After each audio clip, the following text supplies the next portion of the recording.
Hi నమస్తే, welcome to Myra media. నేను మీ కేవీఆర్. తెలంగాణ రాజకీయాల్లో ఒక సంచలన ఇన్సిడెంట్ అనమాట ఇది. కల్వకుంట్ల కవిత కొద్దిసేపటి క్రితం అరెస్ట్ అయ్యి ఈడీ అదుపులోకి తీసుకొని ఢిల్లీకి స్పెషల్ ఫ్లైట్లో తరలించేందుకు బేగంపేట విమానాశ్రయానికి ఆమెను తీసుకెళ్లారు. ఈ నేపథ్యంలో నందిని నగర్లోని ఆమె ఇంటి దగ్గర టీఆర్ఎస్ శ్రేణులంతా కొంచెం అంటే దీనంగా కనిపించడం చూసాం. గతంలో కొద్దిసేపటి క్రితం అంటే ఈరోజు మధ్యాహ్నం కల్వకుంట్ల కవితకు సంబంధించి అంటే ఎన్ఫోర్స్మెంట్ డైరెక్టరేట్ అధికారులు 12 మంది బృందం 4 గంటలకు పైగా ఆమె ఇంటికి వచ్చి విచారించి ఆమెకు సంబంధించిన 2 ఫోన్లను పలు ఎలక్ట్రానిక్ డివైజ్లను సీజర్ చేశారు. అలాగే క్లైమాక్స్లో తనకు అంటే అరెస్ట్ వారెంట్ నోటీస్ ఇచ్చి కుటుంబ సభ్యులకు తెలియజేశారనమాట. అదుపులోకి తీసుకుంటున్నాం, అరెస్ట్ చేయబోతున్నాం అని చెప్పి. ఈ నేపథ్యంలో మాజీ సీఎం కేసీఆర్ తర్వాత మాజీ మంత్రులు హరీష్ రావు, కేటీఆర్ హుటాహుటిన భేటీ అయి కొద్దిసేపు న్యాయ నిపుణులతో చర్చించిన తర్వాత కేటీఆర్ కల్వకుంట్ల కవిత ఇంటికి వచ్చి ఈడీ అధికారులతో కాసేపు వాగ్వాదానికి కూడా దిగిన పరిస్థితి. ఎందుకంటే సుప్రీంకోర్టులో తన ఇంటరిమ్ బెయిల్ పిటిషన్ ఉన్న తరుణంలో అంటే పూర్తి స్థాయిలో విచారణ పూర్తి కాకుండా సుప్రీంకోర్టు ఆదేశాలు జారీ చేయకుండా అరెస్ట్ చేయమని చెప్పిన ఈడీ అధికారులతో కేటీఆర్ కొంతసేపు వాగ్వాదానికి కూడా దిగినట్టు విజువల్స్ కూడా ఉన్నాయి. ఒకసారి అది చూసే ప్రయత్నం చేద్దాం.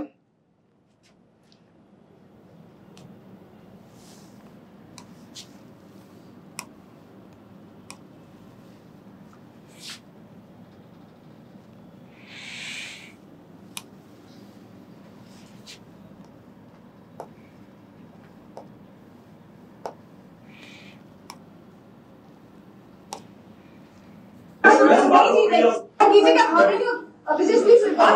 Because they need to get how have they entered? Ask these questions.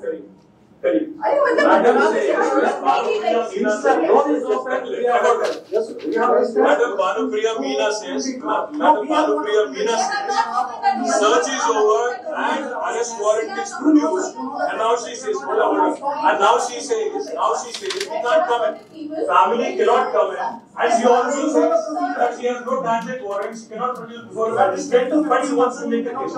Listen, you're given an undertaking in Supreme Court, and now you're violating it. You're in serious trouble. You're in serious trouble. You have the legal remedy always available. You've come here on Friday. So KTR అడుగుతుంది ఏంటంటే సుప్రీంకోర్టులో ఒకవైపు case ఉండగా arrest చేయమని చెప్పిన తర్వాత కూడా మళ్ళీ ఎందుకు ఇంటికి వచ్చి ఇట్లా హెరాస్ చేస్తున్నారు, మీరు సీరియస్ క్రైమ్ చేయబోతున్నారు అని చెప్పి ఆయన వాగ్వాదాన్ని దిగిన పరిస్థితి మనం చూసినాం. ఇకపోతే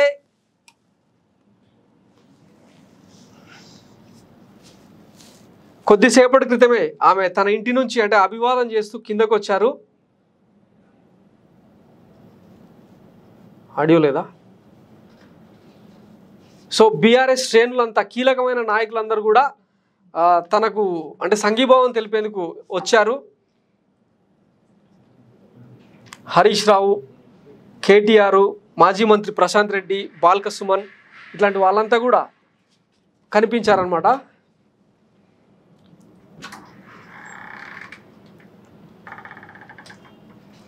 సో చివరగా తను అంటే అభివాదం చేస్తూ ముందుకు సాగారు.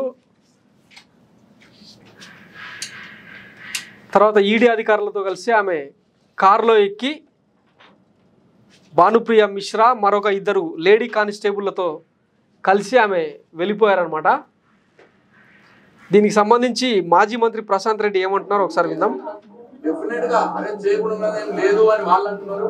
సుప్రీంకోర్టు మాత్రం ప్రియమైన కింద 19 దాంట్లో ఈ కేసు వెళ్తామని సుప్రీంకోర్టు అన్నది. కాబట్టి ఇది పూర్తిగా చట్టానికి వ్యతిరేకంగా వీళ్ళు చేస్తా ఉన్నారు, రాజ్యాంగానికి వ్యతిరేకంగా వీళ్ళు చేస్తా ఉన్నారు. రాజకీయ దురుద్దేశంతో కేసీఆర్ ని టిఆర్ఎస్ పార్టీని మరి పక్కన పెడితే ఇవాళ తెలంగాణ గొంతుగా ఉండదు, తెలంగాణ ప్రజల పక్షాన అడిగే వాళ్ళు ఉండరు, తెలంగాణ ప్రజల పక్షాన పోరాడే వాళ్ళు ఉండరు. సాఫీగా జరిగిపోతుంది. కాంగ్రెస్ పార్టీని ఎట్లా దగ్గర తీసుకోవచ్చు, రేవంత్ రెడ్డిని చోటాబాయి బడాబాయి అని చెప్పి ఆల్రెడీ కలిసిపోయినారు.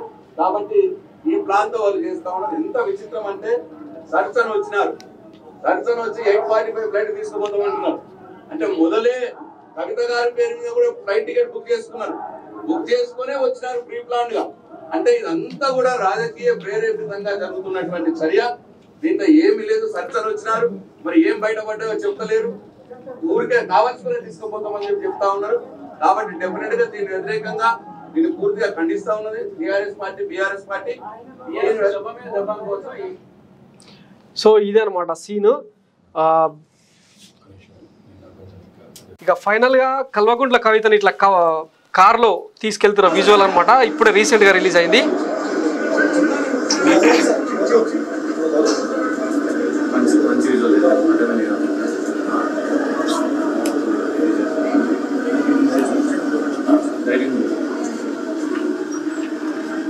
సో ఆమె భర్త అనిల్ కొంత భావోద్వేగానికి గురైనట్టు కనిపిస్తుంది.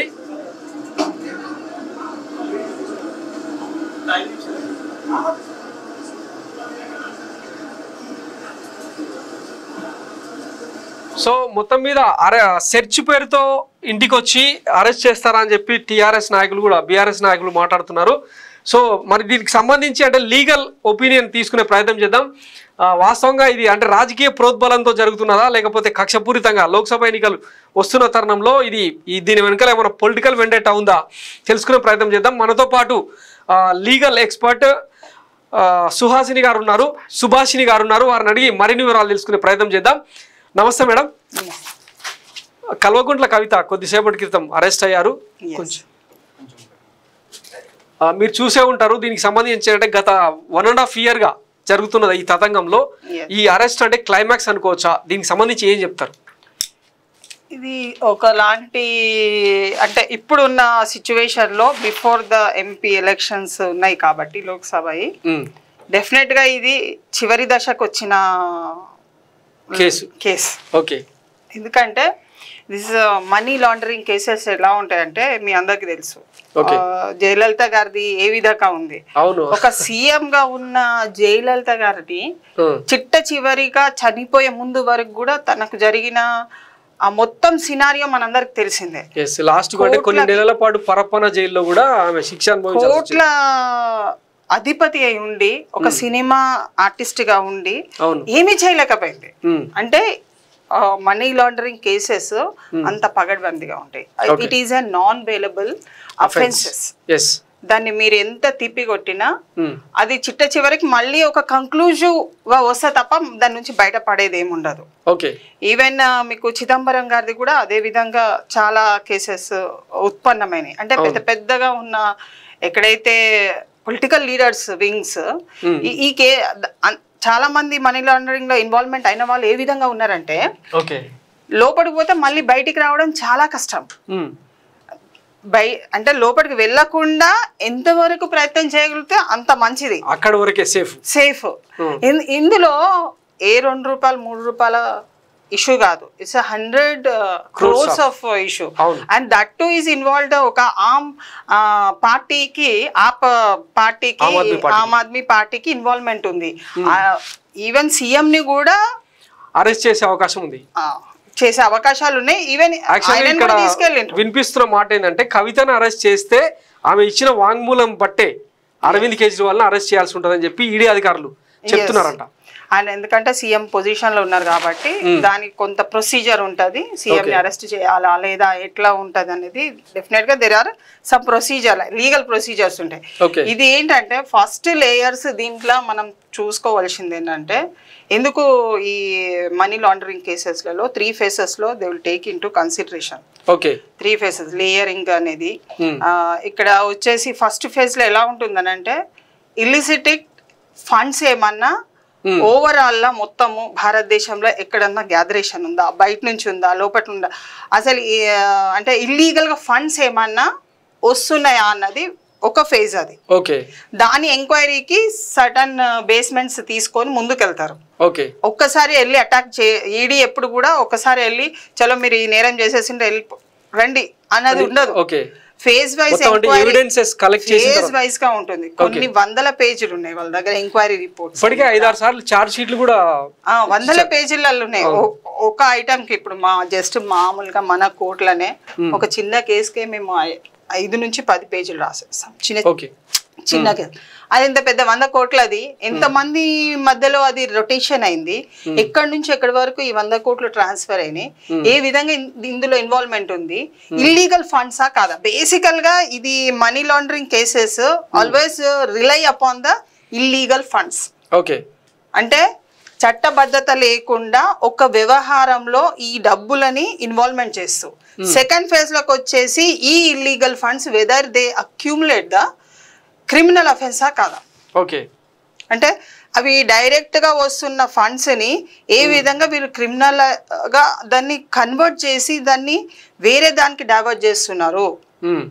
థర్డ్ ఫేజ్ వచ్చేసి ఇది లిజిటిమేట్ డబ్బులు, ఓకే, చట్టపరంగా సంపాదించిన చట్టపరంగా దీనికి అసలు ఎవరు సంబంధం లేదు, మేమంతా చాలా నియతితోని నిబద్ధతతోని ఈ వ్యవస్థల పరిపాలన భాగంగా ఉన్నాము, మాకేం తెలియదు అని చెప్పడానికి 3వ స్టేజ్. ఓకే, సో ఈ 3 స్టేజ్లలో కవిత గారు ఎంత ఇన్వాల్వ్మెంట్ ఉన్నారు, కవితతో పాటు ఎంతమంది ఇన్వాల్వ్మెంట్ ఉన్నారు, ఈమె పేరు ఎందుకు వచ్చింది, ఓకే, చెప్పిన వ్యక్తి ఎవరైతే ఫస్ట్ ప్రొనౌన్సియేషన్ ఈమె ఇన్వాల్వ్మెంట్ చేసిండ్రో అక్కడ ఆమె పట్టుకున్నారు. ఓకే, ఇప్పుడు మనం ఎప్పుడైనా కానీ దొంగతనం చేసేటప్పుడు దొంగని కరెక్ట్ గా టైంలో పట్టుకుంటే దొరికిపోతాడు, అవును, తర్వాత దొరకాలంటే కష్టము. సో ఈమె పేరు ఇన్వాల్వ్మెంట్ చేసిన ఫస్ట్ పర్సన్ ఎవరైతే ఉంటారో హీఈస్ ద మెయిన్. ఓకే, అంటే ఈ రిలయబుల్ సోర్స్ ఇంత దూరం రావడానికి 1 సంవత్సరం పాటు నుంచి నీకు నోటీస్ ఇచ్చారండి, వెనస్డేకి ఇచ్చిన నోటీసు. లీగల్ ప్రాసెస్ ఏంటి, ఒక కామన్ మ్యాన్ కోర్టులో మామూలుగా నాంపల్లి కోర్టు వేసుకోండి, ఇఫ్ నాంపల్లి కోర్టులో ఒక మామూలు నేరస్తుడు రాకుంటే వారెంట్ ఇష్యూ అవుతుంది మామూలుగా. మరి నీకు ఈడీ వచ్చేసి నిన్ను పట్టుకొని వెళ్ళట్లేదే, they have given notice 41B కింద నీకు నోటీస్ ఇచ్చిండ్రు, నువ్వేం రిప్లై ఇచ్చినావు, నేను 11వ తారీఖు వస్తాను. వెనస్డే ఇచ్చిండ్రు, వెనస్డే ఒక నోటీస్ ఇచ్చిండ్రు, థర్స్డే వస్తా అన్నట్టుగా ఒక ఇన్ఫర్మేషన్ ఇచ్చి తర్వాత ఏమైంది 10వ తారీఖు ఏదో ధర్నాలలో ఏదో పాల్గొనడము, ఏదో యాక్టివిటీలో షీఈ్ అన్ ఇంపార్టెంట్ లీడర్ కాబట్టి పార్టిసిపేట్. కానీ ఇది లీగల్ కదండి, చట్టం ఎప్పుడు కూడా కనపడదు, నీకు అతిక్రమించదు, అసలు కనబడదు. చట్టం నీ మీద యాక్షన్ తీసుకునేది ఎట్లా కనపడుతుంది, ఇది it is not a picture కదా. పిక్చర్ అయితే 3 గంటలలో వీడు యాక్షన్ చేస్తున్నాడు అంటే కనిపెట్టచ్చు, బట్ ఇట్ ఈస్ ప్రాక్టికల్.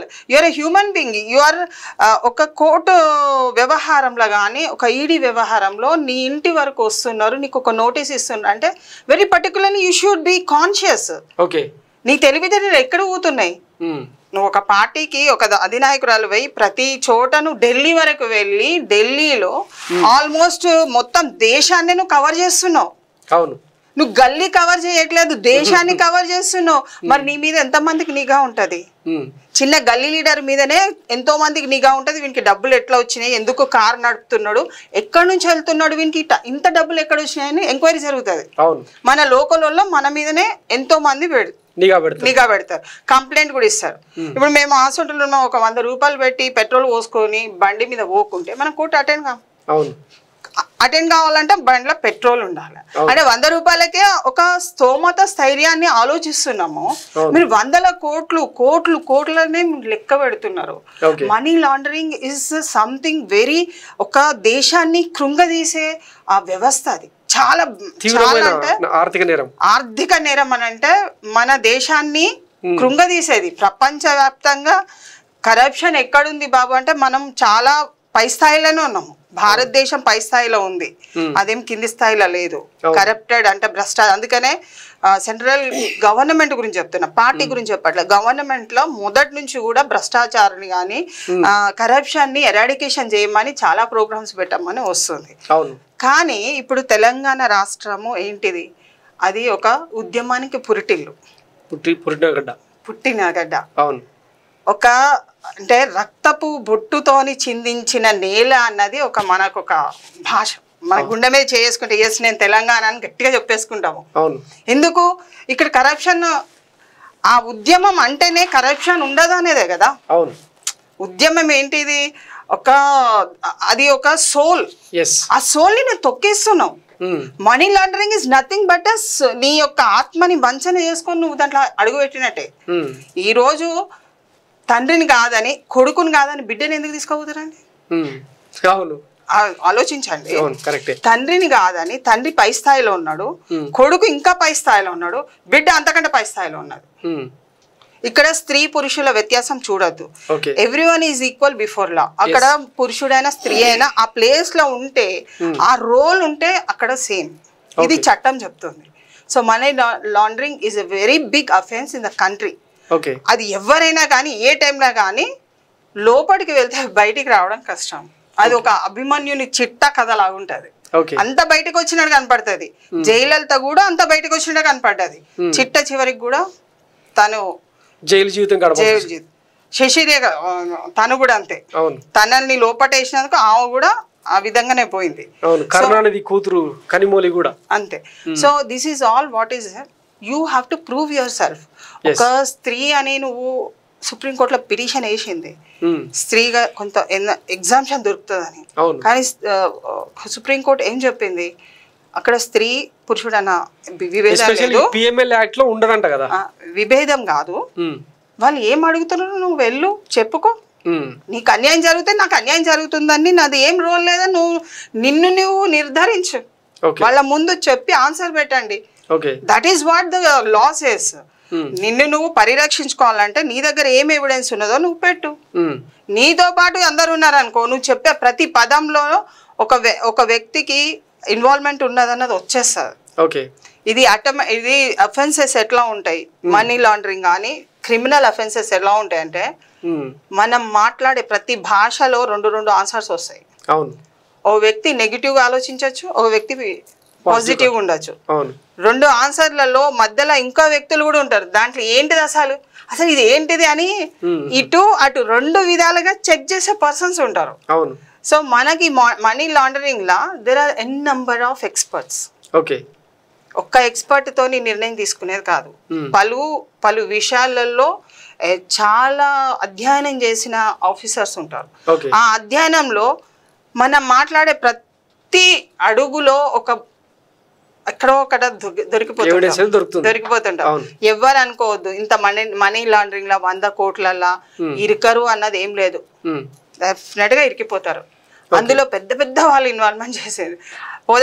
ఒక చిన్న విషయం మనం మామూలుగా మాట్లాడుకుందాము. మేము కూడా ఎందుకంటే మీడియాని ఎక్కువ అబ్జర్వేషన్ చేస్తున్నాము. One point of us also, CM గారు ఇక్కడ ఎంతో తెలంగాణలో చాలా పెద్ద పెద్ద సమస్యలు అవుతుంటే సడన్ గా పోయి ఆమ్ ఆద్మీ పార్టీ ఢిల్లీలోకి పోయి 3 లక్షలు ఇచ్చి ఏదో రైతులను ఆదుకున్నారు. పంజాబ్ అసలు అంత సిచ్యువేషన్ ఎందుకు రావాలి? ఆడికి పోయి నువ్వు ఆదుకునేది ఏముంటది? నీ బిడ్డను కూడా పంపచ్చు అప్పుడు. కానీ నువ్వే వెళ్ళినావు.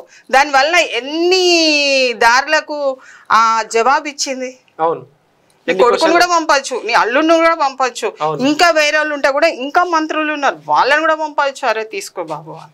కానీ but he himself is dealing the things in a wrong వేలా. అంటే వాళ్ళ అడుగులన్నీ కూడా తప్పుడు అడుగులు సమాచారాన్ని ఇచ్చేస్తున్నాయి.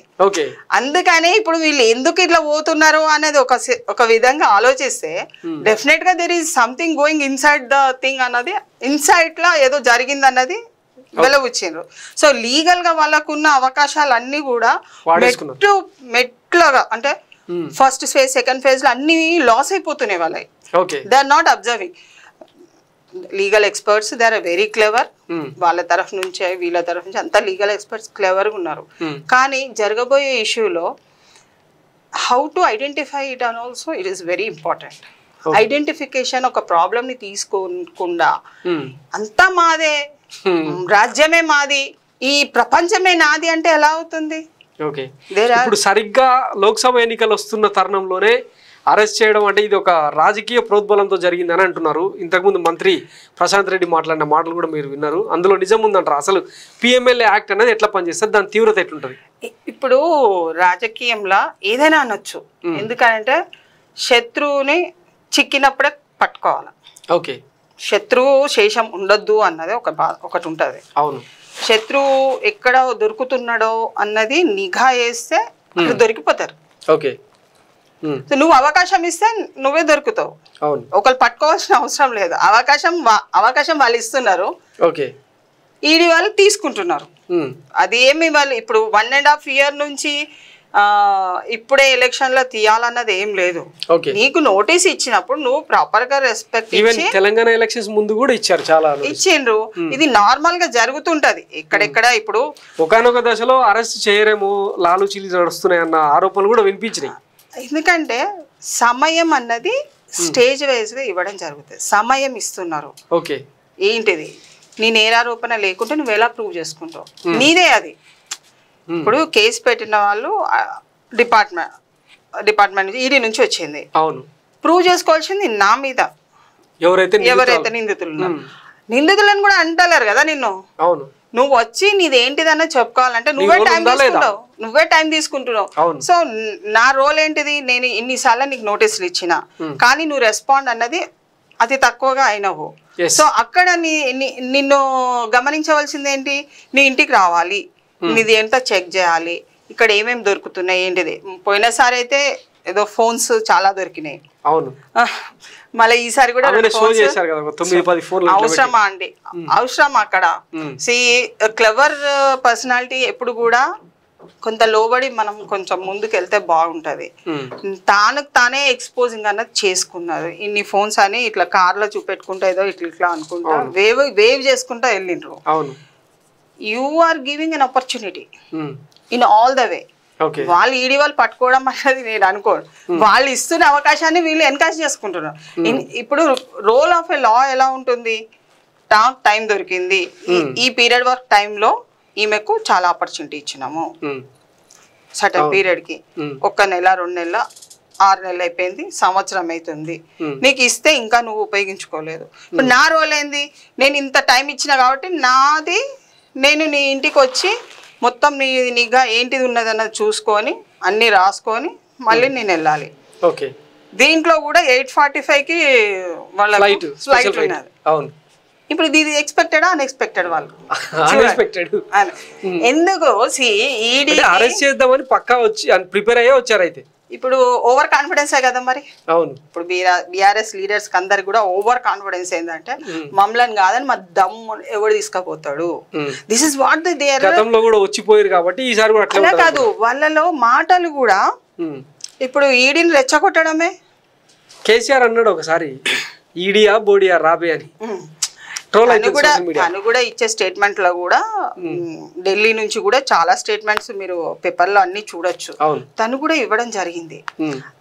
ఒక లాతోని చట్టంతో కూడుకున్న వ్యవస్థని నువ్వు విమర్శించడం ఎట్లా విమర్శిస్తావు?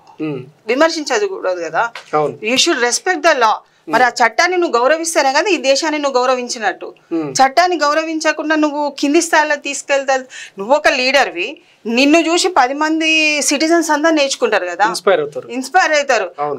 కవితక్కనే ఏం అట్లా మాట్లాడడం, నేనెందుకు మాట్లాడద్దు అన్నారు. పోలీసు వాళ్ళు, లోకల్ పోలీసు వాళ్ళు ఏం ఫోన్ చేస్తున్నా, అరే నేను రానుపో, ఏం చేసుకుంటా చేసుకోపో అని అంటున్నారు లోకల్ వాళ్ళు. 10 సంవత్సరాలలో పార్టీ అండ తీసుకున్న వాళ్ళు క్రిమినల్ కేసెస్ అటెండెన్స్ కూడా చాలా పోలీసు వాళ్ళని అటు ఇటు చేసిండ్రు. ఓకే. ఎందుకు జరుగుతుంది? ఎందుకంటే మీరు కూడా చట్టాన్ని రెస్పెక్ట్ ఇస్తే దాని వాల్యూతో మీరు ఇప్పటి వరకు సంవత్సరాల్లో మీరు ప్రూవ్ చేసుకునేది ఉండే. అవును. యాంపుల్ టైం ఉన్నది. అవును. నీకు టైం లేదన్నది ఏం లేదు. అక్కడ రాసే పద్ధతిలో కూడా వాళ్ళు రాశారు, ample time was given to the witnesses to be produced or to be given అన్నది ఉంటుంది. నువ్వుగా చేసుకోకుండా ఈరోజు పార్టీ వ్యవస్థని లేకుంటే రేపు ఎలక్షన్స్ మూమెంట్ని తీసుకున్నారు, కావాల్సుకొని డిఫెండ్ చేయడానికే తీసుకున్నారంటే ఇప్పుడు మనము చంద్రబాబు నాయుడుని తీసుకెళ్ళిండ్రు. ఇప్పుడు అది డిఫెమేషన్కి వచ్చిందా, వాళ్ళకు ఎలివేషన్కి వచ్చిందా? డిఫేమ్ అయింది. కానీ అవతల దిక్కు ఎలివేషన్కి వచ్చింది వాళ్ళకి. టీడీపీ పార్టీ చనిపోయే క్రమంలో మొత్తం తక్కువ స్థాయిలో ఉంటే వాళ్ళు అరెస్ట్ చేసి ఎక్కువ స్థాయిలో సంపాదించుకున్నారు, పేరు ప్రతిష్ట, సానుభూతి వచ్చి. కానీ ఈ కేసులో it is a money laundering case where it is non bailable offence and పరిస్థితులని అనుకూలంగా మార్చుకునే తత్వాన్ని కూడా నీకు అవకాశాలు లేకుండా పోయినాయి. నీకు అవకాశం సంవత్సరం ఇచ్చిండ్రండి. ఇక్కడ చూడవలసింది ఏంటంటే చట్టము సరి అయిన అవకాశము అవతల వ్యక్తికి కూడా అపోజిషన్ కూడా ఇస్తుంది. ఇచ్చినప్పుడు దాన్ని ఉపయోగించుకొని నిద్రపోకుండా దాన్ని క్రమశిక్షణతోని మనము అధ్యయనం చేసుకొని దాన్ని మనమే వాళ్ళు పిలవలేదు, నువ్వు వస్తాను నువ్వు పో, మళ్ళీ ఒక్కసారి పో, 4 సార్లు పో, నీకు నువ్వే పోయి నువ్వు దాని మీద నువ్వు నా స్టేట్మెంట్ ఇదని నువ్వు చెప్పుకోవాల్సిన బాధ్యత ఉండే కదా, ఎందుకు చెప్పుకోవద్దు? సో ఏమంటే చట్టాన్ని ఉల్లంఘించడము, చట్టం పైన అతిక్రమంగా దూషించడం, మాట్లాడడము అది చెయ్యకూడదు. It is very sincere. అందరికి కూడా ఎవరు చట్టాలు అంటే ఈ క్రిమినల్ అఫెన్సెస్లో కానీ మనీ లాండరింగ్ కానీ ఎనీ అఫెన్స్లలో ఉన్న వాళ్ళు చట్టాన్ని దూషించరాదు. మెయిన్గా దే షుడ్ లర్న్ ఇట్. మన చట్టాన్ని మనం గౌరవిస్తే డెఫినెట్గా ఒక న్యాయబద్ధంగా నీకు ఒక ఆన్సరబుల్ వస్తుంది. నువ్వు క్రిటిసైజ్ చేస్తున్నావు, ఇప్పుడు ఏమవుతుంది, ఇప్పుడు 845కి నీకు ప్లేన్ ఉంది, అక్కడ నువ్వు తప్పించుకోబోతావా? లేదు, అవకాశం లేదు. జయలలిత కూడా అంతే కదా, సేమ్. ఇప్పుడు ఆమె కూడా అదే దాంట్లో చిక్కుకున్నది, అరెస్ట్ చేసిండ్రు, బయటకు పంపించిండ్రా? లేదు. ఎన్ని పిటిషన్స్ అయినాయి, ఎన్ని ఇది కొంతవరకు కేసు కొట్టేసిండ్రు, అయినా దాని మీద ఒక మర్జన హాస్పిటలైజ్డ్ అయిపోయి చాలా మరణానికి కూడా గురైపోయింది. 91లో 96లో పుట్టపోయిన కేసు అది. అందుకంటే ఇది చట్టం ఎప్పుడు కూడా మన స్పైనల్ కార్డ్ దెబ్బ కొట్టేస్తుంది. కత్తిలాగా ఉంటుంది అది. నువ్వు ఇది కత్తి కాదు నేనే కొడతానంటే అది నేను కొడతా ఫస్ట్. ఈ కేసుకు సంబంధించి మనం గతంలో అంటే 1.5 yearగా సినారియో కనుక చూస్తే కవిత పిఏ బుచ్చిబాబు అప్రూవర్గా మారిండు. తర్వాత కీలకంగా వ్యవహరించిన అభిషేక్ అరుణరామచంద్ర పిల్లై, అభిషేక్ బోయిన్పల్లి, తర్వాత ఈ కేసులో సంబంధం ఉందని మాగుంట శ్రీనివాసరెడ్డి, ఒక ఎంపీని, ఇంకొక పారిశ్రామికవేత్త శరత్ చంద్రారెడ్డి, ఇట్లా నంబర్ ఆఫ్ వ్యక్తులని తీసుకొని అందరు కూడా వాంగ్మూలం ఇచ్చిరు, ఈమె పాత్ర ఉందని చెప్పి అప్రూవర్గా మారిన వాళ్ళు కూడా చూస్తాం. చార్జ్ షీట్లు కూడా వేసింది. సో ఈ కేసుకు సంబంధించి ఏం కాబోతుంది కవిత భవిష్యత్తు ఎట్లుంటది అంటే, ఇప్పుడు నువ్వు నమ్ముకున్న వాళ్ళు నీకు అగెన్స్ట్ గా మారిపోయినారు, నువ్వు నమ్ముకున్నావు, వాళ్ళందరూ కూడా అందరినీ వాడేసుకున్నారు, నమ్ముకున్నారు, లాయల్ గా ఉన్నారు. వాళ్ళు ఏం చేసిండ్రు, అప్రూవర్ గా ఎప్పుడు మారుతారని అంటే దాంట్లో ఈమె ఇన్వాల్వ్మెంట్ ఉన్నదని స్వయంగా చూసి స్వయంగా అన్ని సంఘటనలు మొదటి నుంచి కూడా స్టెప్ వైజ్ గా చేసుకుంటా పోయిన వాళ్ళు ఎవరైతే ఉంటారో అవతల వ్యక్తి కరెక్ట్ ఈమెనే చేయబట్టి మేము చేసినాము అన్న నిర్ధారణ ఎప్పుడైతే వాళ్ళంతటి వాళ్ళు స్వయంగా, అది ఒకళ్ళు ఒప్పించింది కాదు. ఏముండదు.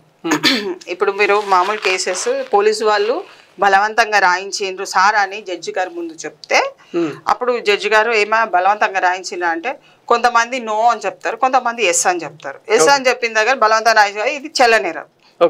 స్వయంగా చెప్పుకున్నాను, ఆన్ బై నేను హత్య చేసినాను, ఇగో ఈ తలకాయ పట్టుకొచ్చినాను సార్, నేనే పెట్టినాను సార్ అని చెప్పుకున్నాడు అనుకో, డైరెక్ట్ గా అరెస్ట్ అయి ఉంటుంది, ఇంకా అది ఉంటుంది. కానీ దీంట్లో ఏంటి, అప్రూవర్ గా మారుతున్న క్రమంలో ఎట్లుంటది, ఇప్పుడు ఈమె చేసిన స్టేజ్ వైజ్ గా అఫెన్సెస్ ఏదైతే ఉన్నదో వీళ్ళ ఇన్వాల్వ్మెంట్ ఎక్కువ ఉండి, ఎక్కువ స్థాయిలలో వీళ్ళ ఇన్వాల్వ్మెంట్ ఉండి, ఐ విట్నెస్ గా ఉండి ఆమె మాకు చెప్పడం ద్వారా, తాను చెప్పడం ద్వారా మేము ఈ పనులు చేసినాము అని నమ్మకంతోనే వాళ్ళంతటి వాళ్ళే వాలంటరీగా వాళ్ళు అప్రూవర్ గా మారుతారు. అప్పుడు అప్రూవర్ గా మారినప్పుడు షీ షుడ్ ఎక్స్ప్లెయిన్ ఇట్. వాళ్ళు నా మీద గ్రడ్జ్ తీసుకోవడానికి చెప్పిండ్రా, ఏం చెప్తుందో ఇక ఆమె ఇష్టం. ఒక లీడర్ గా సామాజిక మాధ్యమంలో వస్తుంది, సమాజంలో ఉన్న విలువలు, సమాజంలో ఉన్న కష్టాలు నష్టాలు చూసి తనది కాపాడుకోగలిగే స్టేజ్ లో ఉన్నట్టయితే కాపాడుకోవచ్చు. ఈ స్టేజ్ లో కాపాడుకుంటుందని అంటే బెయిల్ పరంగా కానీ రేపు ఇన్ ఫ్యూచర్ లో కానీ కొంత కష్ట సాధ్యమే. అయినప్పటికీ నీకు డబ్బు బలం ఉండొచ్చు, హోదా బలం ఉండొచ్చు, ప్రజాబలం ఉండొచ్చు, కానీ నీవు చేసిన పనికి అది సరైన పద్ధతి ఉంటే మాత్రం నువ్వు గెలుస్తావు. కానీ ఇల్లీగల్ గా మానిటరీ బెనిఫిట్స్ నువ్వు పొందినట్టయితే అది కోట్ల వ్యవహారం అని మనం అనుకుంటున్నాము, కానీ అది ప్రజల వ్యవహారము. బానిస బతుకులకు అది మొదటి మెట్టు. బానిసలే నీ ఇంట్లోకి వెళ్ళి నీ రూపాయి నీ ఇంట్లోకి వెళ్ళి పోయింది అని అంటే నువ్వు పేదవాడు అవుతున్నావా, దానికి కూడా అవుతున్నావా? నీ ఇంట్లోకి పేదవాడివే కదా, నీ ఇంట్లో 0 ఉన్నది, బయట పోయి నువ్వు 100 ఉంటే సో ప్రతి పేదవాడి యొక్క ప్రతి ఒక్క ప్రజాజీవి ఎవరైతే ఉన్నారో ఈ 100 కోట్లు ఎవరైతే మొత్తం ధనము తీసుకపోయి ఒక చేతిలో పెట్టినరో అది నిజంగా నువ్వు చేసినట్టయితే ఆ నేరారోపణ డెఫినెట్ గా you will be one of the punished అంతే. ఇంకా దీంట్లో మళ్ళీ ఇంకో ఆన్సర్ ఉండదు. ఒక్క రోజు కన్నా లోపట ఉన్నా అండి అది ఫీల్ వేరే ఉంటుంది. అది చాలా అది వెన్ను పూసని మనం నరికించుకున్నట్టే. అది ఏదో జోగ్గా తీసుకోవద్దు. లీగల్ ఈజ్ ఆల్వేస్ చట్టము నిప్పుతోని సమానము. ఆ నిప్పుని పట్టుకొని సూర్యుడిని తేజస్సుని పట్టుకొని నేను ఆడుకుంటానంటే కుదరదు. సూర్యుని తేజస్సు మనం పట్టుకోలేము, ఆడుకోలేము. యూ కెన్ విజిట్ దాన్ని నీలో ఆవాహించుకొని నువ్వు మంచి చేయాలి ప్రజలకి. ఆ మంచి చేసే తరుణంలో నీకు మంచి జరుగుతుంది. నీకు ఎంత ఇప్పుడు కేటీఆర్ సార్ కానీ లేదంటే కేసీఆర్ కానీ వాళ్ళ నేను విన్న కాడికైతే చాలా మంది నోట్లో లక్షలు సంపాదించిండ్రు అనేది వింటున్నాను. అది ఏం సంపాదించిండ్రు, ఎక్కడ సంపాదించిండ్రు, ధనాన్ని ఎట్లా పెట్టిండ్రు? ఇన్ని ఫైనాన్సెస్ కంపెనీస్ మన తెలంగాణలో ఎక్కడి నుంచి వచ్చినాయి? స్కూల్స్ తీసేసిన స్కూల్స్లలో మళ్ళీ పెట్టుబడులు పెట్టిండ్రని అదొక పుకారు ఉన్నది. అసలు ఈ పైసలన్నీ ఎక్కడెక్కడో ఫ్లోయింగ్ అవుతున్నాయి, బయట దేశాలకు కూడా పోయింది. ఇవన్నీ ఎందుకు? ఇప్పుడు ఆరోపించింది నీవు ప్రభుత్వాన్ని ఏలమని కదా, నీవే రాజు, మా రాజు అని నేను నీకు చేతి తాళాలు ఇచ్చినాము. ఈ తాళాలు మళ్ళా మా మీద తాళాలు వేస్తాయి. అందుకనే ప్రజాస్వామ్య రాజ్యంలో ఏది కూడా చట్టపరంగా నువ్వు ఒక్కసారి దాంట్లో ఫేజ్ 1లో ఇరుక్కుంటే మళ్ళీ దానికి బయటికి రావడము చాలా కష్టం. ఎంతో పుణ్యం కట్టుకుంటే తప్ప బయటికి రారు. పూజలు ఎన్ని చేసినా గానీ ప్రజలని ఇబ్బంది పెట్టే ఏదైనా, నేను ఎక్కడ ఒక హిందూలో ఒక ఆర్టికల్ ఒకటి వచ్చింది, రాజు పరిపాలన వ్యవస్థ అలా అస్తవ్యస్తం అయిపోతే పంచభూతాలు తమంతటి తామే ఈ సమాజాన్ని ఏలుతాయంట. ఎక్కడ దొంగలు దోచుకొని వెళ్తారు, పంచభూతాలు ఆటోమేటిక్ గా వచ్చేస్తాయంట. ఇంకా ప్రజాస్వామ్యంలో మనకి ఏదైనా నిప్పు కూడా తనంతట తానే ఉద్భవిస్తుంది. అంటే అంత సూక్ష్మంగా ఒక రైటరు తను ఒక విధంగా రాసిండు.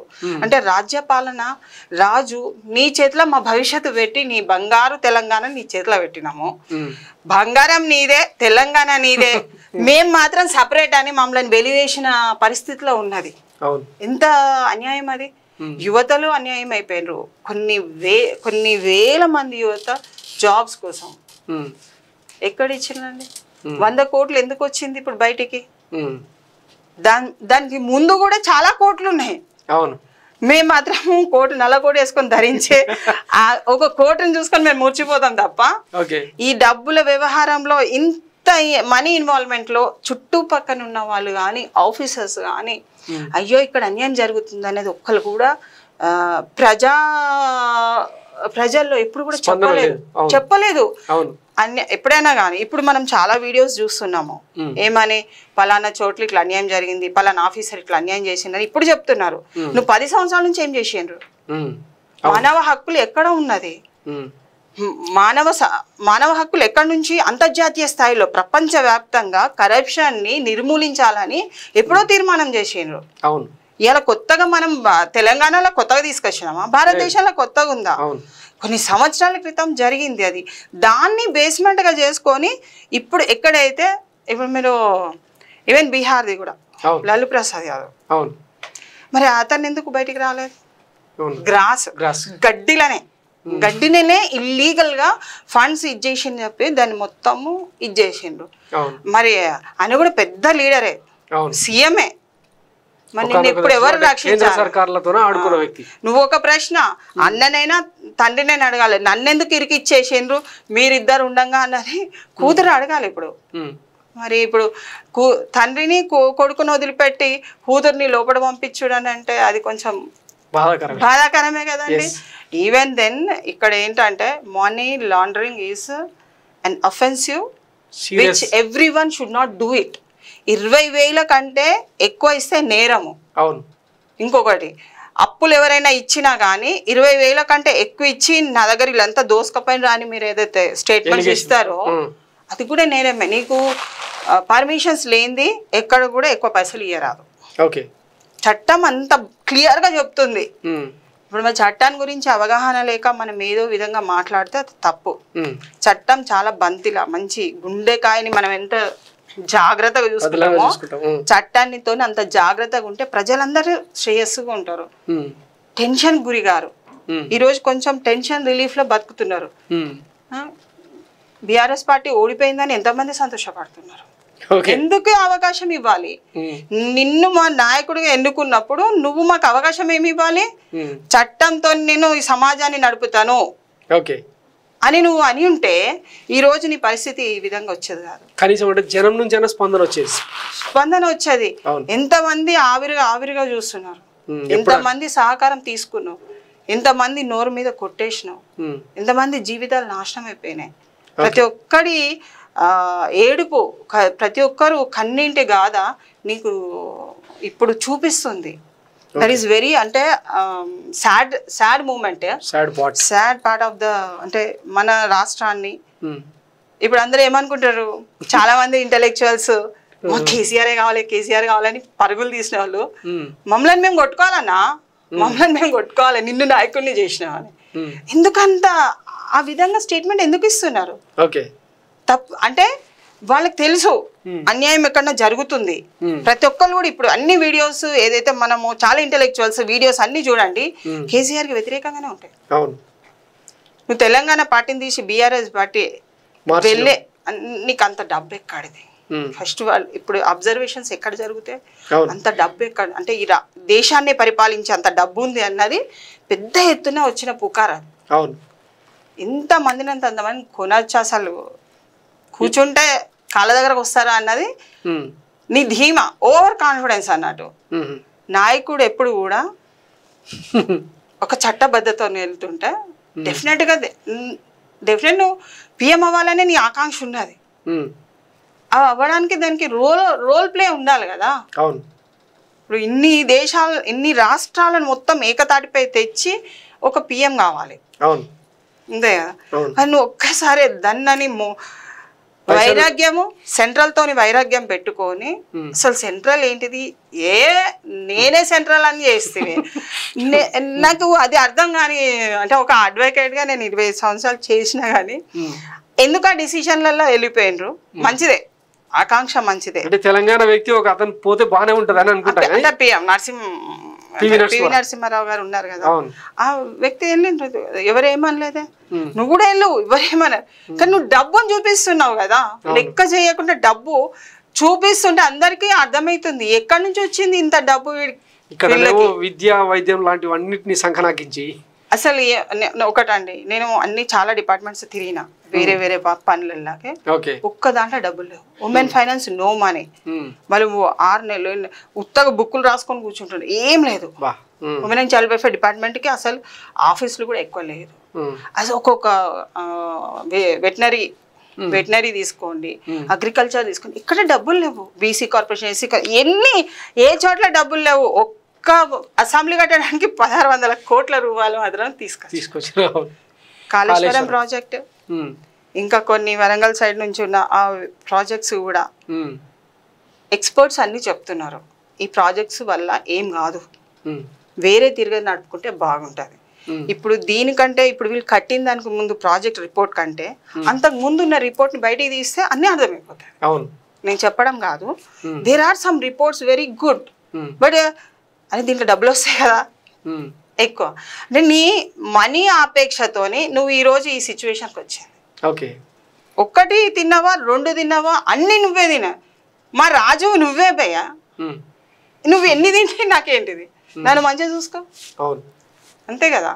సో దిస్ మనీ మ్యాటర్స్లలో ప్రభుత్వ పరంగా కానీ ఫెయిల్యూర్ అన్నది ఒక కనబడింది. వాస్తవంగా వీళ్ళు బయట తిరుగుతున్నారు, బయట దేశాలకు తిరుగుతున్నారు, అన్ని చేస్తున్నారు, కానీ లోపల లీకేజ్ అన్నది ఎక్కువ అవుతుంది. వీళ్ళు చేసే పని తప్పుడు పోతుంది అన్న సమాచారం అన్నది భారీగా వెళ్ళిపోయింది. మీకు యాదగిరి గుట్ట కట్టిన, యాదగిరి టెంపుల్ కట్టినా కానీ అసమ్మతి ఎక్కువ వచ్చేసింది. ఎందుకు వస్తుంది?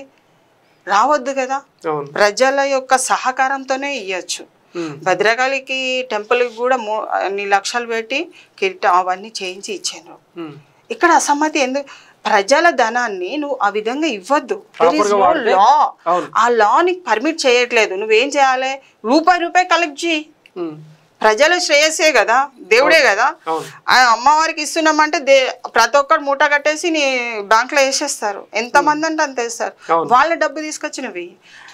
ప్రభుత్వం నుంచి నువ్వు ఏదైతే చేస్తావో అది ప్రజలు మళ్ళీ నేను ప్రశ్నిస్తారు.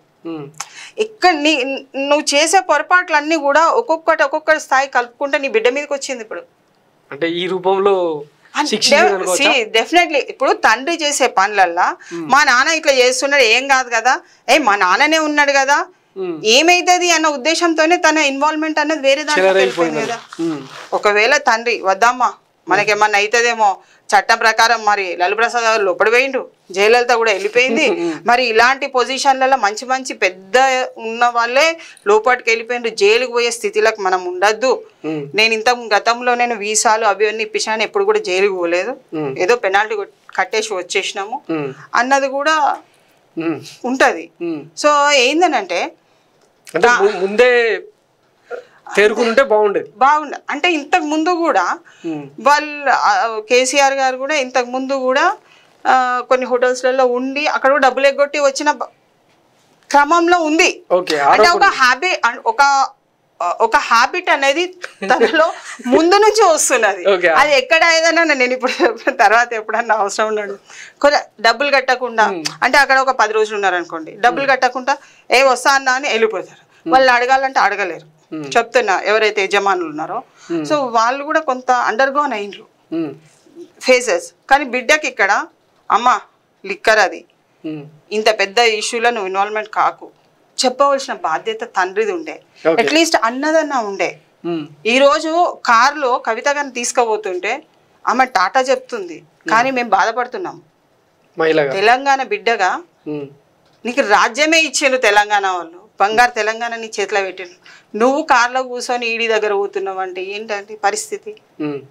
ఇజ్జత్ పోలే తెలంగాణ పోయిన.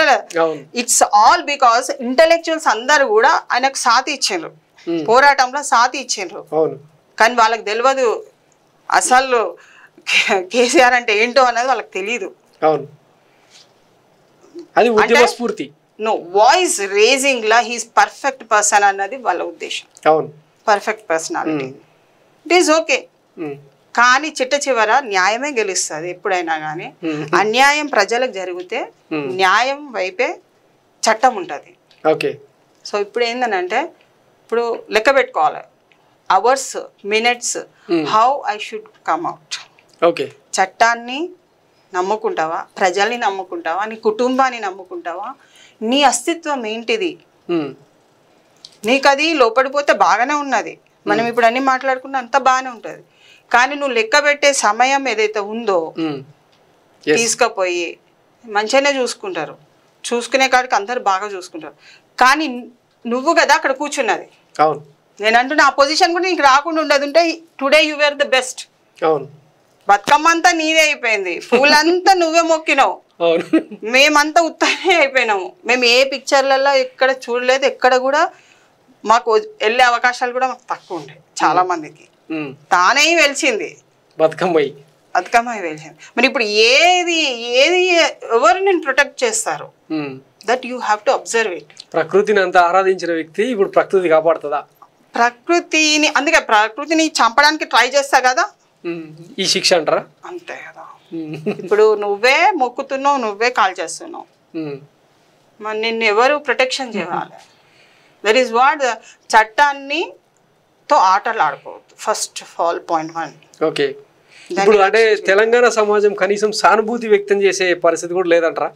తెలంగాణ ఆడబిడ్డగా అండి ఇప్పుడు కేటీఆర్ గారు కానీ, హరీష్ రావు గారు కానీ, మాజీ సీఎం కేసీఆర్ కానీ ఇప్పుడు ఒకసారి ఒక దగ్గర కూర్చొని కుండలి పరీక్షించి ఆ కుండలిలో ఆమె జాతకంలో కృష్ణ జన్మ స్థలం ఉందా లేదా అన్నది గమనించుకొని దాన్ని ఏం చేస్తే బాగుంటుంది అన్నది they have to finalise it.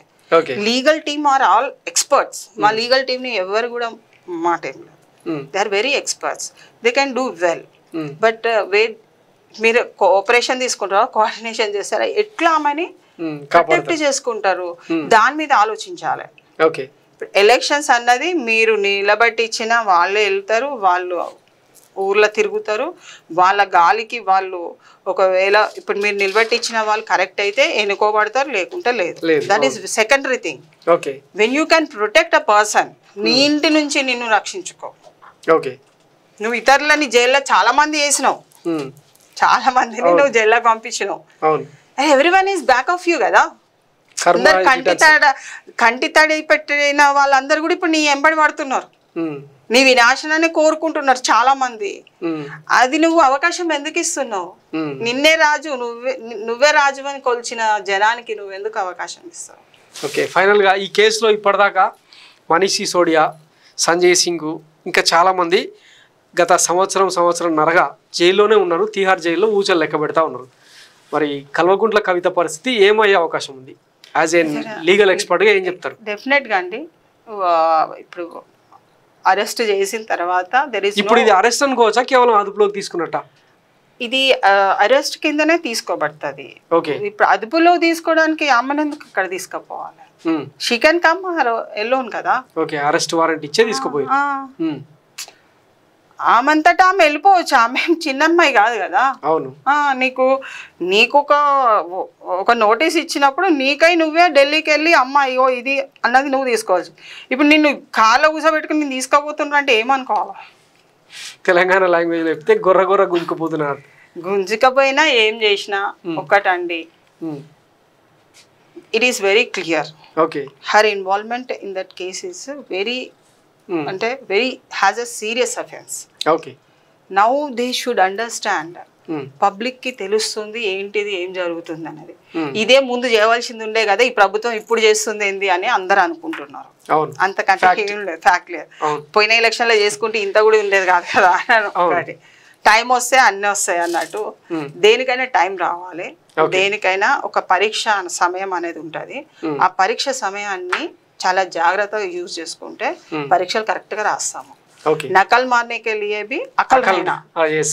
So ఎవరు ఎంత దూరం పాకులాడతారు, ఎవరు ఎంత దూరం నుంచి బయటపడతారు అన్నది సిచ్యువేషన్స్ రేపటి నుంచి స్టార్ట్ అవుతుంది.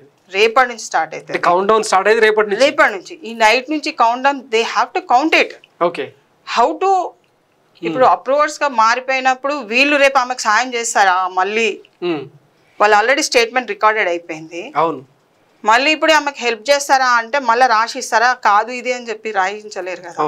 ఒకసారి స్టేట్మెంట్ ఈడీ ముందు ఇచ్చిన తర్వాత it cannot be turn out. Right, ఈ మనీ లాండరింగ్ సెక్షన్లు సెక్షన్ 23, 24, 25 అంటే గతంలో డిస్కషన్ జరిగింది వీటి మీద. వాటి తీవ్రత ఎంత, ఎన్నేళ్ల పాటు శిక్షలు పడే అవకాశం ఉంది ఇన్ కేస్ ఒకవేళ అఫెన్స్ ప్రూవ్ అయితే? దీంట్లో అంటే ఈ శిక్ష అంతా ఎలా ఉంటుందని అంటే మానిటరీ పనిష్మెంట్స్ అనేది ఉంటాయి, పెనాల్టీస్ అనేది ఉంటుంది. ఈ పెనాల్టీ కూడా ఎలా ఉంటుందంటే తక్కువ స్థాయిలలో ఇక్కడ ఏదైనా తక్కువ అంటే చాలా తక్కువ, మినిమంలా అంటే ఇంత పెద్ద 100 కోట్లది ఇష్యూస్ కాదు, చాలా తక్కువ స్థాయిలలో ఉన్న గ్రీవియన్స్ ఏదైతే ఉందో అఫెన్స్, దానికి 3 సంవత్సరాల నుంచి 7 సంవత్సరాల వరకు పడే అవకాశాలు గరిష్టంగా. 7 ఒక్క రోజు లోపటి ఉంటేనే చాలా కష్టం అండి. 3 సంవత్సరాలు, అది కూడా ఆర్థిక నేరాల మీద వెళ్తున్నారంటే దట్ ఈస్ వెరీ చాలా ఇది ఉంటుంది. తర్వాత ఎక్కువ స్థాయిలో ఇలా 100 కోట్లు కానివ్వండి, ఓ 50 కోట్లు, ఒక అంటే విలువ అనేది పెరుగుతాన కొద్దీ. ఢిల్లీ లిక్కర్ స్కామ్ మొత్తం అంటే ఎంటైర్ గా తీసుకుంటే 9.5 కోట్ల స్కామ్ అని చెప్పి కొంతమంది ఎక్స్పర్ట్స్ చెప్పారు గతంలో. అంటే ఆ పాలసీ మార్చడం వల్ల జనానికి అవుతున్న భారం. అది అంటే అవుట్ సైడ్ మీకు కనపడుతుంది దాని యొక్క ప్రభావం. ఇక్కడ చేతులు మారింది 100 కోట్లు, నష్టం అన్నది ఎక్కువ. సో ఈ నష్టాన్ని చూస్తూ ఈ ఇల్లీగల్ గా మానిటరీ బెనిఫిట్స్ యొక్క క్రిమినల్ అఫెన్స్ ని చూసుకుంటూ ఎక్కువ స్థాయిలలో ఉన్నాయి కాబట్టి వీటిలలో 10 సంవత్సరాల వరకు పడే అవకాశాలు, శిక్షలు 10 సంవత్సరాలు. అదే విధంగా పెనాల్టీ కూడా 5 లక్షలు పడే అవకాశాలు ఉంది. సో దీన్ని ఏంటంటే పెనాల్టీ పెద్ద మ్యాటర్ కాదు కానీ పెనాల్టీ వాళ్ళు పీనట్స్ గా కట్టేయచ్చు, కానీ 10 సంవత్సరాలు జైలు శిక్ష, ఇంప్రిజన్మెంట్ అంటే కష్టం. ఇంప్రిజన్మెంట్ అనేది చాలా పెద్దది అది. ఎందుకంటే ఆల్మోస్ట్ హాఫ్ ద ఏజ్ అయిపోయినట్టే దానికి 10 years ఆఫ్ కన్విక్షన్ అంటే. సో అది చాలా పెద్దది. సో ఈ సెక్షన్స్ ఏవైతే ఈమె మీద పెట్టిండ్రో ఆమంతటా ఆమెనే నిరూపణ చేసుకోవాలి, ఇది నేను చెయ్యలేదు అన్నది. అది ఏ విధంగా చేసుకుంటుందో ఇంకా తన చేతిలోనే ఉంది. సో కవిత గారు కూడా తను చేసే పనిలో ఆర్థిక నేరం అన్నది కనబడుతున్నది కాబట్టి అందరు కూడా అప్రూవర్స్ గా మారింది కాబట్టి డెఫినెట్ గా there will be some penalty అన్నారు ఇన్ ఫ్యూచర్ లో. అది దాని నుంచి తప్పించుకుంటుందని నేను అనుకోను. కానీ గురించి ఏమైనా ఎక్స్ప్లెయిన్ చేస్తారా? అది ఇప్పుడు ఈ ప్రతి 22 కానీ 24 ఇవన్నీ కూడా సెక్షన్స్ కూడా ఏం చెప్తున్నాయి అంటే ఆర్థిక నేరాన్ని ఇల్లీగల్ నుంచి లీగలైజ్ చేసుకునే క్రమంలో నేను ఇంతకు ముందు కూడా 3 స్టేజెస్లలో మీకు ఎక్స్ప్లెయిన్ చేశాను. ఇవన్నీ కూడా దాని కిందకే వస్తాయి. సో దీన్ని మనము అంటే ప్రత్యేకంగా నేను సెక్షన్స్ ఎందుకు కోడింగ్ చేయట్లేదంటే మీకు కావాల్సింది, మనకు కావాల్సింది ఆమె పైన ఒక చట్టపరమైన చర్య ఉందా లేదా, లేకుండా ఆమె మీద ఏమన్నా రేపు ఫ్యూచర్ పెనాల్టీ పడే అవకాశం ఉందా లేదా, దాని మీద ఎక్కువ ఫోకస్ చేసుకుంటూ మనము వెళ్తున్నాము.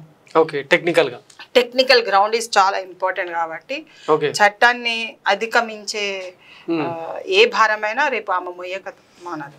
అంటే ఈ లెక్కన చూస్తే గతాన్ని పరిశీలిస్తే తీవ్రమైన నేరారోపణ ఉండే అవకాశం. ఎందుకంటే IMEI నెంబర్లు డిస్మాంటిల్ చేసిన డివైసెస్ సంబంధించిన ఫోన్ డీటెయిల్స్ కూడా చార్జ్ షీట్ లో పెట్టినారు. ఎవరైతే ఎవిడెన్స్ ని కనపడకుండా మాయం చేస్తారో వాళ్ళ మీద తీవ్ర స్థాయిలలో నేరారోపణ. అది ఇంకొక డిఫరెంట్ కేసేమో.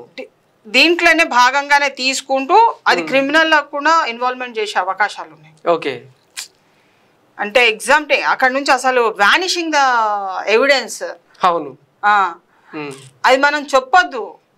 ఎవరైతే అంటే వాళ్ళ మీద నోటీసులు ఇచ్చిన తర్వాత కూడా పబ్లిక్ లైఫ్ లోకి వచ్చి వాళ్ళు ఒక కామెంట్ ని ఇస్తున్నారు అంటే చట్టాన్ని అవహేళన చేసినట్టు అవుతుంది. అలా చేయకుండా ఉండాలి. ఆమె మీద వచ్చిన నేరాన్ని ఏ విధంగా ప్రొజెక్ట్ చేసుకొని నాది కాదు అని అనుకుంటా అట్లా వెళ్ళడం బెస్ట్. అంతేగాని ఎవరైతే అధికారుల మీద కానీ లేకుంటే చట్టాన్ని అక్కడ క్యాప్చర్ చేసుకోవడానికి అహంకారంగా వెళ్తే అది it will not give any answers. గతంలో అంటే ఒక వాదన కూడా వినిపించింది మేడం, ఈ ఎవరైతే అప్రూవర్గా మారినరో బుచ్చిబాబు, అజయ్, రామచంద్ర పిల్లై వీళ్ళందరినీ కంబైన్డ్గా ఎంక్వైరీ చేయాలన్నది ఒక కాన్సెప్ట్ వాళ్ళది. అంటే దేశ చరిత్రలోనే ఒక సపరేట్ ఎంక్వైరీ ఈమె మీద చేయాలన్నది ఒక కాన్సెప్ట్. అలాంటిది ఏమైనా జరిగే అవకాశం ఉందా? ఉండొచ్చు. ఇప్పుడు తీయగా ఏమో తీయగా నుండును, తినగా ఇప్పుడు ఈమె ఒకసారి వెళ్ళిన తర్వాత నాది ఇక్కడ రోల్ లాక్మీలో ఉన్నాయి షేర్స్, అక్కడెక్కడో అది ఏంటిది దుబాయ్, ఈవెన్ మన మిజోరాం సైడ్ కానీ అటు సైడ్ కానీ అటున్న సంస్థలలో కూడా ఉన్నాయి. అసలు ఇవన్నీ ఎట్లా వస్తున్నాయి బయటికి? How they are spelling out all this అంటే వీళ్ళ దగ్గర ఉన్న వాళ్ళే కదా లీక్ చేసేది. ఊరికేనే just statements cannot give the value to the. ఇప్పుడు ప్రసార మాధ్యమంలో కూడా vague statements are not going to taken off. వేగ్గా ఇచ్చిన ఏది కూడా తీసుకోరు. ఎందుకు? దానికి ప్రాణం అనేది ఉండదు, అంటే ప్రసార మాధ్యం కాబట్టి ఇక్కడ జరిగిన ఇవన్నీ కూడా ఇష్యూస్ అని కూడా she has to count down, their family has to count down and see that the things will go in a right way. Otherwise లెక్క పెట్టుకోవాలి మన రోజు మనమే. ఒక తెలంగాణ బిడ్డగా తెలంగాణ బంగారు తెలంగాణ వల్ల మనం అప్పచెప్పినందుకు ఇలాంటి సిచ్యువేషన్స్ రాకూడదు. అయినా వచ్చిందని మళ్ళా వాళ్ళు ఏదన్నా ఇంకా పైమెట్టుగా ఓవర్కమ్ అవుతారేమో అన్న నమ్మకం వాళ్ళకు ఉంటే ఓకే. మంచి చేస్తే డెఫినెట్గా దిల్ కమ్ అవుట్ అండి.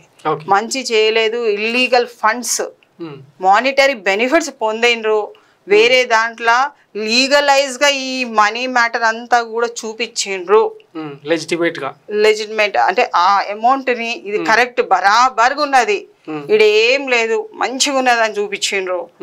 ఇల్లీగల్ ని లీగల్ గా చూపించిండ్రు. ఈ మధ్యన ఉన్న transactions everything will be fallen out. ఎందుకంటే తనకు తానే చెప్పింది అప్పుడెప్పుడు ఏ ఇంటి నుంచి మేము ఏ ఇంటికి వచ్చినాము, ఎట్లా ఎదిగినాము, అట్లా ఎదిగిన వాళ్ళు 20 లక్షల వాచ్ ఎట్లా ఉన్నారు. ఇవన్నీ ఏంటంటే షుడ్ మంచితనానికే కానీ కౌంట్ డౌన్ స్టార్ట్ అయినప్పుడు అన్ని సూది కూడా కౌంట్ డౌన్ అవుతుంది. అవును, కౌంటింగ్ అది అంటారుగా గడ్డి పోస కూడా గడ్డపార అవుతుంది. ఇవాళ రేపట భార్య భర్తల మధ్యనే నిప్పులు కక్కుతున్నారు. జైలుకి పంపకుంటే ఎట్లా అని ఆలోచిస్తున్నారు భార్యలైనా భర్తలైనా. ఈమెను ఎట్లా వంచాలని ఆయనను ఎట్లా వంచాలని భార్య భర్తలు ఇద్దరు ఆలోచిస్తున్నారు. జస్ట్ ఫ్యామిలీ డిస్ప్యూట్ లా. అవును, ఇది మనీ మ్యాటర్, కోట్ల రూపాయలతో సంబంధించింది. అసలు ఆలోచిస్తేనే బ్రెయిన్ పోతుంది. ఇన్ని లక్షలతో ఆ ఇల్లు ఎట్లా కట్టుకున్నారు ఏంది అని ఆలోచిస్తేనే బ్రెయిన్ పోతుంది. అన్ని లక్షలు వీళ్ళకి ఎట్లా వచ్చినాయని ప్రతి ఒక్క సిటిజన్ ఇస్ కౌంటింగ్. ఎందుకంటే ఒక సిటిజన్ దగ్గర రూపాయి లేకుంటే నా దగ్గర ఇంత రూపాయి ఎందుకు లేదు, ఆమెకు ఎందుకన్ని రూపాయలు ఉన్నాయని అడుగు. జనరల్ కౌంటింగ్ జరుగుతుంది. 100-200 కాదండి, లక్షల మంది కౌంట్ చేస్తుండ్రు. సో అందుకనే వీ షుడ్ బి వెరీ అంటే స్పెసిఫిక్గా ఉండాలి. మన ఆదాయం ఎంత ఉంది, మన బ్రతుకు తెరువు ఎంత ఉంది, మనం ఎంత చేసుకుంటే బాగుంటుంది. ఇంకా ఆమె ఇది కూడా ఏంటి ఎన్జిఓ కూడా ఇది దాంట్లో జాగృతి దాంట్లో కూడా స్కిల్ డెవలప్మెంట్ కూడా మొత్తం ఆమెనే చేసింది అన్నది పుకారం. రాష్ట్రం మొత్తం తానే టేకప్ చేసింది. ఒక ఫారెన్ డెలిగేట్స్ కూడా తీసుకొచ్చింది, అంతా చేసిండ్రు. అంత నువ్వెందుకు చేయాలి? లక్షల 1000 మంది ఎన్జిఓస్ ఉన్నారు. Can't they be part of your you know work? ప్రజలని కలుపుకొని చేసేది ఒక్కడు కూడా చేయలేదండి. అందుకని ఈరోజు ఇంత వీళ్ళ మీద అది వచ్చేసింది. అది అంటే మీడియాలో నేను చెప్తున్నాను కానీ ఐ ఫీల్ దట్ అది చాలా చాలా పొరపాట్లు అనేది జరిగింది. వీళ్ళ లీగల్ సజెషన్స్ వీళ్ళకు ఎవరు సలహాలు తిట్టాలని పెట్టుకున్నారు కానీ వాళ్ళు పొరపాటు చేసి ఎక్కడ కూడా పాయింట్అవుట్ చేసినట్టుగా కనపడలేదు. So outside the people who are there pointing out like anything. అది అబ్జర్వేషన్స్ అన్ని గ్రాస్ రూట్ లెవెల్ నుంచి రాని వాళ్ళని నువ్వు నీ యొక్క అంటే నీ వెనకంజగా నీకు ఎక్స్పర్ట్ని పెట్టుకుంటే తప్పది. గ్రాస్ రూట్ లెవెల్ నుంచి పనిచేసిన వ్యక్తి ఎవరైతే ఉంటాడో ఈ సమాజానికి ఉపయోగపడాలి, ఈ సమాజానికి నా పనితనము చూపించుకోవాలనే కసి ఆ దృక్పథం ఉన్న వ్యక్తిని నువ్వు పెట్టుకొని ఉంటే ఈరోజు నీదే రాజ్యము, నీదే భారతదేశము. అది పోగొట్టుకున్నావు చిన్నగా. అది so law is very good. చట్టాన్ని బద్నాం చేయొద్దు, చట్టాన్ని అవహేళన చేయొద్దు చివరిగా. ఎందుకంటే this is a money matter, అది అందరికీ వర్తిస్తుంది. సో ఎవ్రీవన్ విల్ బి అంటే క్రేజీగా ఉండొద్దు దాని మీద. డబ్బులు వస్తానే అని అన్ని లోపట్టుకేసుకోవడం కాదు. ప్రజలకు ఏం అవసరాలు అన్నది తీర్చవలసిన బాధ్యత నాయకుల మీద ఉన్నది. ఇంకెవరన్నా ఉంటే ఇప్పుడే లెక్క పెట్టుకోవాలి, లేకుంటే రేపు పొద్దున కూడా మళ్ళా ఏ ప్రభుత్వం అయినా ఎప్పుడైనా ఏ నాయకుడిని ఇంట్లో సోదా చేయొచ్చు. సో జాగ్రత్తగా ఉండి చేసుకుంటే everything will be good. Okay, thank you very much madam. మా మైరా స్టూడియోకి వచ్చి ఈ కవిత అరెస్ట్కి సంబంధించి ఢిల్లీ లిక్కర్ స్కామ్కి సంబంధించి ఇంత డీటెయిల్గా ఎక్స్ప్లెయిన్ చేసినందుకు thank you very much. So ఇది Myra Media live. Thank you.